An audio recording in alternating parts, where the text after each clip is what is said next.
ఒక పక్కన చంద్రబాబు వరదల్లో తిరుగుతుంటే లోకేష్ కంట్రోల్ రూమ్లో కూర్చునేప్పటికప్పుడు చేస్తున్న మానిటరింగ్తో ప్రస్తుతం సహాయక చర్యలు భారీగా వేగం పుంజుకున్నాయి.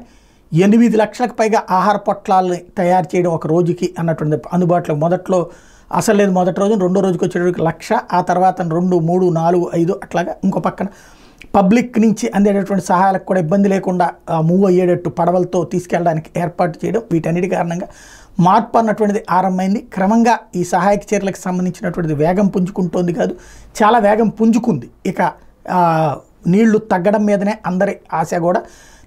మొదటి రోజుతో పోల్చుకుంటే రెండో రోజుకి, అంటే ఆదివారంతో పోల్చుకుంటే సోమవారానికి 1 అడుగు తగ్గితే మంగళవారానికి ఇంకొక 2 అడుగులు తగ్గింది. బుధవారానికి గురువారానికి ఎట్లా ఉంటుంది అదంతా తగ్గేటప్పటికి ముందు ఈ సమస్య ఎక్కువ ఉంటుంది. ఒకటి అక్కడ పారిశుధ్యం, రెండవది మందులు అన్నటువంటిది, అలాగే వైద్య శిబిరాలు, అది అర్జెంటుగా అవసరం అవుతుంది. తగిన ఏర్పాట్లు చేస్తాం బెటర్.